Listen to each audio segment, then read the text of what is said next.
Hello, my name is Julie Govert-Walter. I'm Executive Director of the North Central Flint Hills Area Agency on Aging. Thank you for joining us today. The North Central Flint Hills Area Agency on Aging is a clearinghouse for trustworthy information and helpful services for seniors, for people living with disabilities, and for caregivers in our 18-county region. It is my pleasure today to be visiting with Paul Shipp. Paul is a managing attorney with Kansas Legal Services, and he has almost 20 years of experience helping older Kansans and their family members with challenging legal issues, and also helping them with the topic that we're going to be discussing today. Today, Paul is going to be focusing his remarks and information in this presentation on the durable power of attorney, which is a legal instrument every Kansan needs to know about. Paul, thank you so much for being with us today. And I'm glad to be here to talk about this important topic that every Kansan should have at least some knowledge about. Well, let's just get started with the basics. What is a power of attorney? A power of attorney is a written document.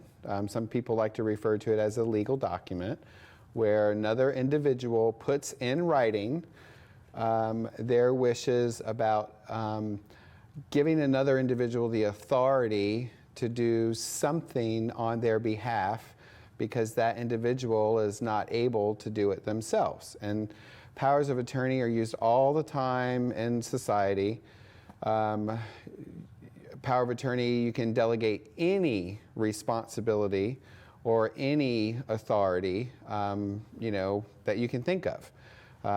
Sometimes parents might give a power of attorney to take care of a grandchild, for a grandparent. Sometimes people might give a power of attorney to do some other legal act, like maybe I cannot show up to sign some legal documents for the closing on a home, so I might give someone the authority to go do that for me. And so it's simply when you delegate a responsibility or an authority to another individual to do something for you because you can't be there to do it yourself. And as we age, sometimes the need to have someone else do something for you can become more prevalent. Like it happens more often than you expect as you get up in years, or sometimes maybe you're not able because of a disability to go somewhere to do something, and you need someone to do it for you. So what makes a power of attorney durable? Right, and the term durable is, I'm a lawyer, so pardon the lawyer term, is relevant. It's important to folks who are getting older because most of the time when you're getting older, you're thinking about, well, what happens when I'm in the hospital for a long period of time? Or what happens when I'm incapacitated and I'm out cold? Maybe I'm in a coma or I'm in a surgery.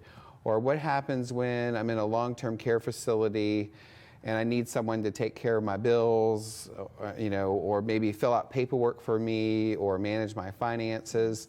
And so that happens more as we get older. And what makes it durable is with the power of attorney, historically, if you have just a regular power of attorney and you're trying to use it, it's only good as long as the person is awake, has their capacity, they can communicate and talk. And usually the power of attorney dies, the authority to do it is gone if you become incapacitated. And what makes a power of attorney durable is there's special words in the legal document that say, in the event I am incapacitated, the authority to act on my behalf continues. And so the purpose of a durable power of attorney is to address those situations where the individual has no capacity or they have no ability to make or conduct their business or affairs. And it's durable because it lasts beyond incapacity. And so the notion is that the individual who signs one of these durable powers of attorney, they're making a plan for the situation when they need someone else to take care that business for them because they can't do it themselves. All right, so the durable part would be pretty important as we get older. Correct. Correct. So I know we use the acronym DPOA. So for those folks who are listening, when we talk about DPOAs, we really are talking about durable power of attorney. Right, and sometimes when people talk about durable power of attorney, they're referring to the individual. You know, my DPOA. I see. Right, and and as we get older and we're looking at what we need help with, there are generally two scenarios where we need help. One of those is healthcare, and one of those is financial. Are those the two most important DPOA instruments to have? Yes, there are. And usually I recommend that people consider having one durable power of attorney for financial and one durable power of attorney for healthcare. Because the language and the words are a little different, and the documents are a little different, and the responsibilities are also a little different. Also, it's really not necessary or required that you name one person to do both. You can do that, but it's not required. Maybe you have someone you trust with your health care and someone else you might trust with your finances. Or maybe it's too much responsibility for one person to do both things and you'd rather break it up. But the financial durable power of attorney and the durable power of attorney for health care, those are the two main areas where folks most of the time they're going to need help. And those two documents are different in different ways for different reasons, and I can explain that if you want me to. Well, what I'm wondering is, are there standard forms available for these instruments? You said we're talking about a durable power of attorney for healthcare and a durable power of attorney for finances. Are there standard forms available? There are standard forms, and at Kansas Legal Services, working with the North Central Flint Hills Area Agency on Aging, we have made a concerted effort this year to try to make those more accessible. One of the things that a lot of people do not understand is that you do not have to have a lawyer to do these documents. If you can read and write and pay attention and fill out the standard forms appropriately, you can do all of this stuff on your own in your home. And there are links on the website for the North Central Flint Hills Area Agency on Aging. And we've put on our Facebook page for Kansas Legal Services out of the Manhattan office, and we will be putting it on our main website, links to these forms where you can click and download, print, and then if you read it and fill it out, it'll work just fine. And we broke them into two separate forms, one for financial and one for healthcare. And in the context of healthcare, the individual that you name is going to be the person that's going to make healthcare decisions for you when you're not able to do it yourself. And in the context of financial, that person is going to make decisions for you and help you manage your finances when you're not able to do it yourself. So besides the fact that one of these instruments is for health care and the other would be for finances, what else is different about these two documents? Right. Well, the healthcare power of attorney is only required under the law to be witnessed by two people, and those witnesses must be not related, and they must not be the person you're naming. They must not have an interest in your estate, meaning like they're not going to inherit anything. They've got to be a disinterested third party. And if you've got two witnesses and you sign it in front of two witnesses, it's valid. And so you don't need a lawyer and you don't need a notary. And so as long as your next door neighbor's available, or maybe someone at the bank or wherever you can, find a third party who's disinterested, you can do your power of attorney without a lawyer and without a notary.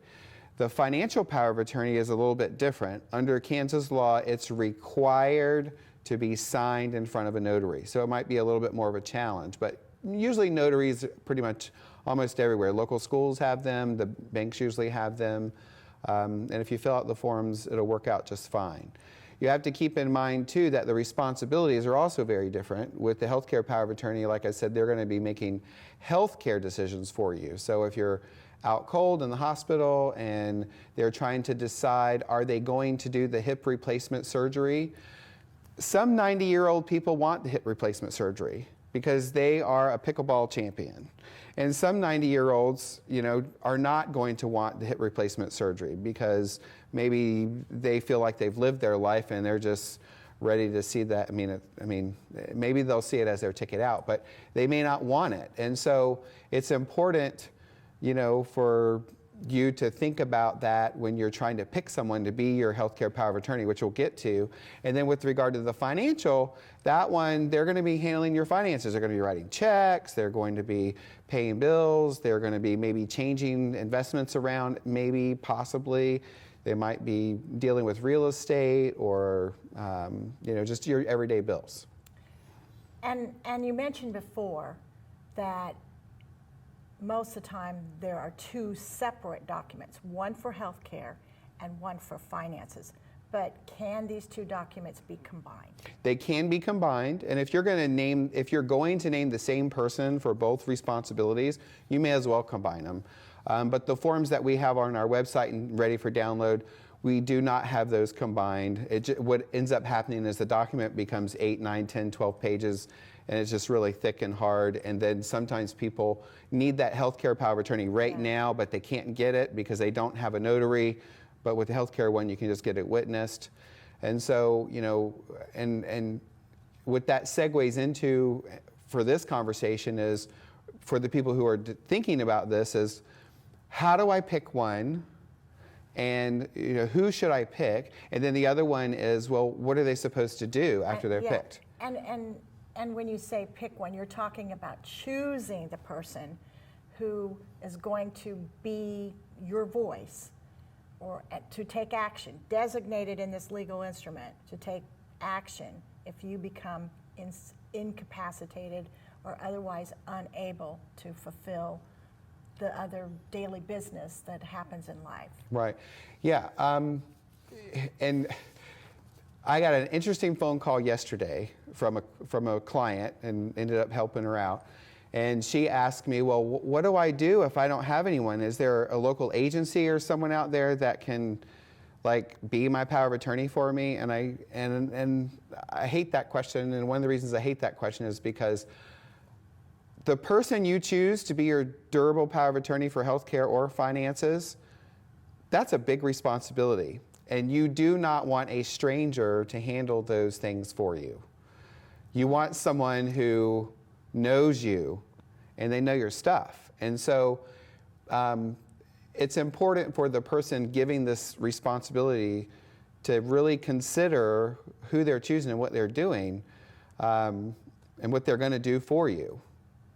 I would say that would be absolutely true. So what are the characteristics?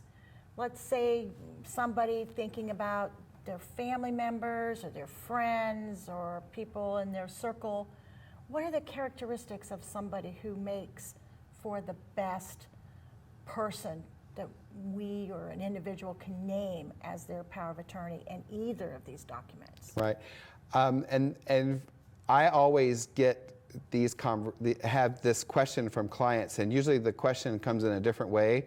The client will say to me, well, I've got 5 kids, and there's, Jack, Jill, Doe, Dawn, and, John, or wherever their kids' names are, and they say to me, which one should I pick? And I'm like, well, lawyers are not supposed to tell you who to choose. That's your responsibility. And so you need to pick, first of all, an individual that you really trust. Because these are big deals. Too many times I see clients that feel like they're being pulled in every direction, and they say to themselves, I'm not sure who to pick because I'm worried if I pick Sally and instead of John, John's going to get mad that he didn't get picked. And I'm often saying to those clients, your kids don't get it. This is not a crown of authority where you're saying you're the best child. This is not what it's for. This is a responsibility. Also, I also warn clients that this is not a license to abuse you or to control you or to take over your life. This is where you're asking another person, whether it's a family or a friend, to come in and help you in a time of need. And so you really need to trust them. You need to pick an individual that you trust. And when I say trust, you need to think about what that means. This means that you're going to tell this person everything there is to know about your health care. This means they're potentially going to look at all of your medical records. And I have this one slide when I give the presentation of a wet cat, and it looks really embarrassed. Its eyes are bugging, its fur is wet, and it looks horrible, and it's like, I'm so embarrassed. You need to keep in mind in the healthcare area, they're going to need to know things like your height, your weight, what your healthcare problems are. Do you have incontinence of any kind? They're going to see potentially some embarrassing stuff in your medical records. You're going to need to be able to be honest with them about your memory problems and your eyesight, and is it difficult to drive or not drive, and do you have numbness here or numbness there, and that can get pretty personal and difficult to discuss. And if you don't have someone that you can share that information with, then you're probably not picking the right person. Because you need to be able to communicate and talk to that person and share those embarrassing details, and they need to be able to respond and understand. And the reason they need to know that in the context of healthcare is when it comes time for them to decide what to do or not do, they're going to know what your situation is. If you're that 90-year-old who's going to get the hip surgery or not get the hip surgery, they need to know that they're making the decision that you would have made, not the decision that they think you should make. And there's a big difference. Yes. There's a really big difference. And I often tell clients, it's not a democracy in the context of a durable power of attorney. You don't try to name 5 kids and then they all vote on it and decide on what happens. No, that's the wrong approach, because they're not supposed to vote on your choice. The person you choose has to have the courage, and I'm thinking of a presentation we did at the Salina Fair, at the senior fair at the Totino's Pizza Center last year. They've got to have the courage to make the choice that you would have made, and not the choice to make the decision they think you should make. And so when you're thinking of someone to choose for the healthcare region or the healthcare arena, you really need to be careful to pick someone that's going to be able to talk to you about really embarrassing stuff. And I think to actually know or get to your own mind about how you feel about certain things, including end-of-life decision-making that might pop up. Right. There's one other document that I'm going to bring up briefly, which is the living will, which is also available in a form.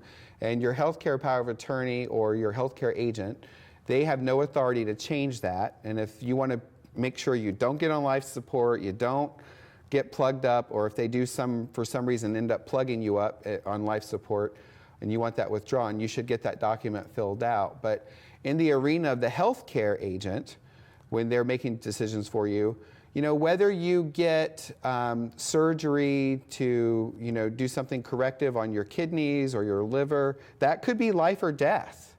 It could save your life or end your life.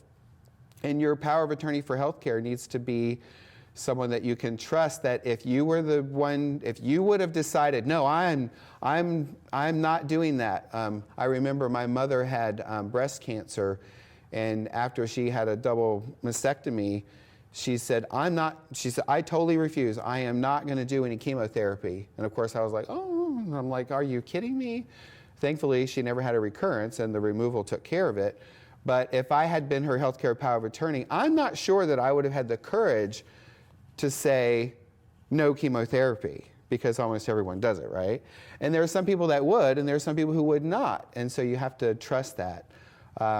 And so I'm going to change the subject for a quick second here, because we're focusing on the healthcare. But there's also the financial power of attorney. I was just going to ask you about that. Yes. And in the context of a financial power of attorney, which might be the same person that you name as your healthcare agent, it also might be a different person. But when you're thinking of the characteristics of your financial power of attorney, it's the same thing. The slide that I have for that particular discussion and the presentation that I give, it has like this aging, woman, and she has this look of fear and concern, and then you kind of see a little bit of embarrassment in her eyes. But when you're choosing someone for your financial power of attorney, you need to make sure that you pick someone who, I often say, does not have an axe to grind. with another family member, someone that other family members are going to respect, and they're going to agree with their decisions. Because, you know, when you get older and sick, it might be necessary for your financial power of attorney to cash out every certificate of deposit that you have. They might need to sell a piece of real estate to pay for your medical care. And a lot of times people in families, they get frustrated and mad and upset, and they question the decisions of this family member who's like disposing of their inheritance. You know, but you know, their job as the financial power of attorney is to take care of that person. And sometimes that means that you need to pick an individual that's not going to get upset when you say to them, well, actually, I want to leave almost everything to this child and nothing to the others. You know, and because we do not always share all of our financial choices. And so we have to be careful that we're going to pick someone that's not going to try to change our wishes, that's not going to try to change, because your power of attorney for financial decisions, they're just there to help you. And I'm going to backtrack a little bit too.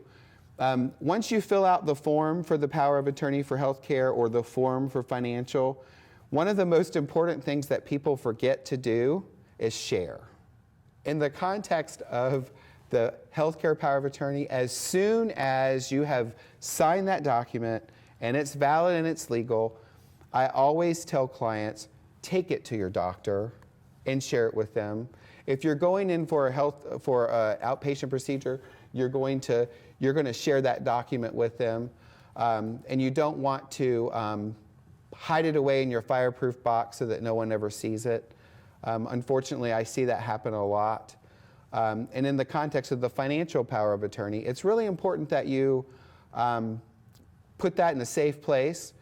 You don't have to share that document as much as you would the healthcare one.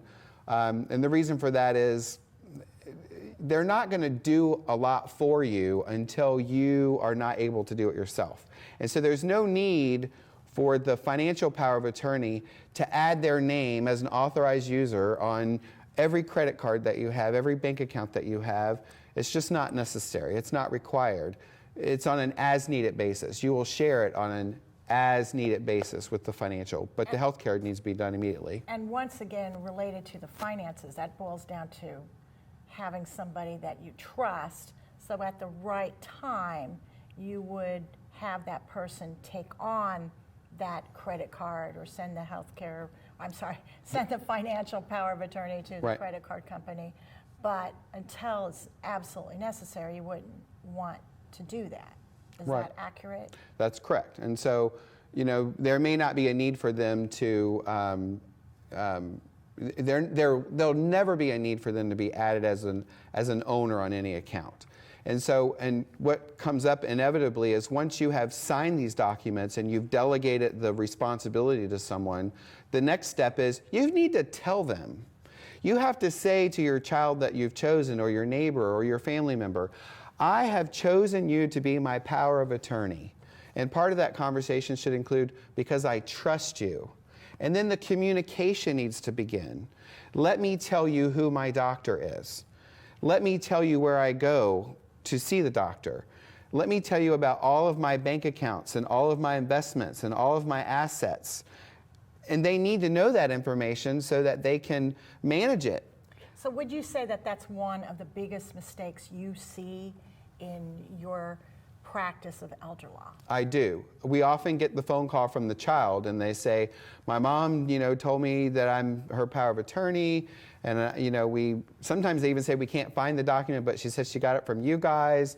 And so we're trying to give them, safe deposit box, fireproof box. No, that's wrong. As soon as it's signed, you're going to notify the person, that you are asking them to do it, and give them an opportunity to say yes or no, because it's a big deal. We've had some clients call and say, I don't really want this responsibility. How do I get out of it? That's just the wrong approach. The communication needs to be there. The sharing of information needs to be there, because the responsibilities, which is the next step, when the person is now crowned and they have to start acting on your behalf, they have a big responsibility in two arenas. So let's talk about what those responsibilities are. the person who's named as the durable power of attorney, also known in our discussion today as the agent for you. Right. What are those responsibilities? Well, in the context of healthcare or finances, in Kansas, under the law, they are required to act on your behalf and in your best interest. They are required under the law to follow and do what you would have done. They are also required under the law to not be self-serving. Like I said, this is not a license for them to abuse you or take advantage of you or to change your estate plan. They have an obligation under the law to communicate with the person they're helping as much as possible and follow the directives of the individual that they're helping.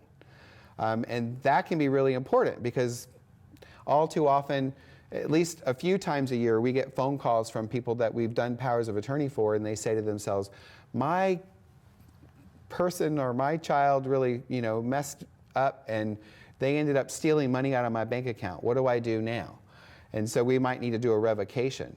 But getting back to their responsibilities, they should not be putting their name on your financial accounts as an owner. That means a bank accounts or credit card accounts or... Right. It is not good practice. It is never good practice. They can be listed on the account as an authorized user, as someone who has authority to sign checks, make deposits, make withdrawals, but they should not be listed as an owner on the account because the assumption is you've gone to that bank and you've done a pay on death designation to other people for the funds in that account. And the only reason that would not happen is maybe because the account had to be depleted for your care. But they should not be putting their name as a user on your credit cards, a user on your checking account, your savings account, not co-owners on your certificates of deposit. You want to use the non-probate transfers, which we have articles that can help explain that. But they just need to avoid commingling their money with yours, your money with theirs, or vice versa, because everything should be kept separate. The law requires them to do that. In situations and circumstances where the financial power of attorney fails to do that, there are potential criminal liabilities. Wow. And so, and that was not too many years ago. It's been in the last, I want to say 6 or 7 years. I think it was when Derek Schmidt was the Attorney General when they passed a law that now holds powers of attorney criminally liable for misappropriating funds of an individual that they were given the responsibility to care for. So we've talked about the responsibility of communicating. We've talked about the responsibility of being prudent and, I'll just say, having integrity with one's financial resources. Are there any other major responsibilities for either one of these responsibilities or either one of these powers of attorney documents? Right. Well, I mean, that's a really great summary, but I think what goes with that is the responsibility of the person making the power of attorney and giving it to them that I see a big mistake with, and that is the communication part. Do they know your account numbers? Do they know, like you, when you make the power of attorney for healthcare or for finances, do they know the name of your doctor? All too often people procrastinate, which just might be a good place to end here, but they procrastinate. They're making this power of attorney. You should be doing this and making these decisions when, I always say, your screws are tight, all the marbles are in the bag, you're sharp as a tack, you know what you want, you know what you don't want, you've had great conversations with your children, and everyone's on the same page, everyone respects and appreciates each other. And then when you give them that responsibility, they're not just getting the document that says you have authority, they're also getting a list of who your doctor is, what the doctor's name is. And when you give your healthcare power of attorney to the doctor, we include a sheet. This is my power of attorney's contact information so that they can update it if they need to.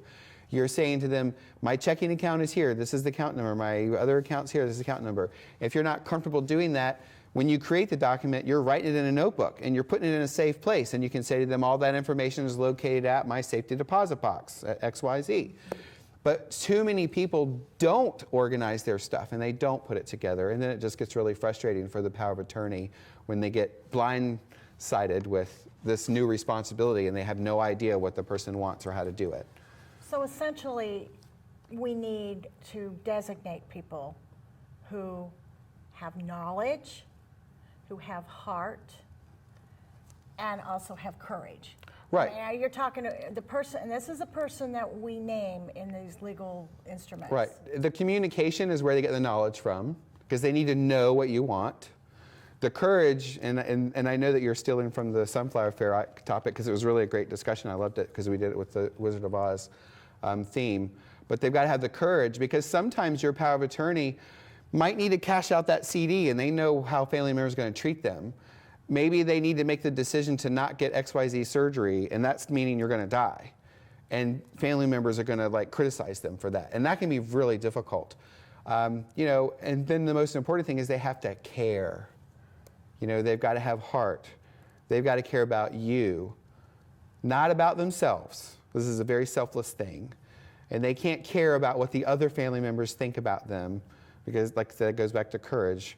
This is the person you need to pick. And then you have to do the same thing if you're picking someone, because other family members might get upset that you didn't pick them. And those family members just don't get it. In my opinion, they don't get it. But that's what you need to do. And the main thing is, do not procrastinate. Do it now while your mind is clear, and don't wait. So basically, anyone seeing this presentation of almost any age, but we're talking probably an adult, should consider executing one or both of these instruments, the durable power of attorney documents. Would you say that that's true? I would. I would say, it's not just older people. People who are in their 30s and 40s, people in their 50s and 60s, you know. It's important to do that because all of us, every one of us, is at risk for that period of time when we're out cold. You know, and maybe someone like myself might be dealing with a student loan or a mortgage, you know, or some other financial responsibility, or in the healthcare region. We need to have people in our lives that we can talk about these important things with, so that someone knows what we want and don't want, no matter who you are. Well, this has been a very important and I think useful discussion about these legal documents. Is there anything else that you wish to let people watching today know about your work or about these particular legal instruments? Probably the most important thing, again, is do not procrastinate. Just don't wait. Just get it done. You can do it for free. Okay. By going to the website for the North Central Flint Hills Area Agency on Aging. And if you're over 60 and it's complicated and you've got questions about real estate or other issues, through the Older Americans Act, we're able to provide free advice and legal services to folks over 60. Just call the Area Agency on Aging, or you can call our 800 number, 1-800-723-6953, and apply for services. And we can hopefully get you the help that you need. Well, that's great information, Paul. And Paul, thank you so much for visiting with me today on this really important topic. And thank you for being part of this presentation. If you would like more information about durable powers of attorney or services from Kansas Legal Services available to people who are over age 60, or if you would like information about the wide array of services available for people who have needs within our 18-county call us at the Area Agency on Aging, 1-800-432-2703, or connect with us on our website at NCFHAAA.com. Again, thank you so much for being with us today. We hope to see you soon.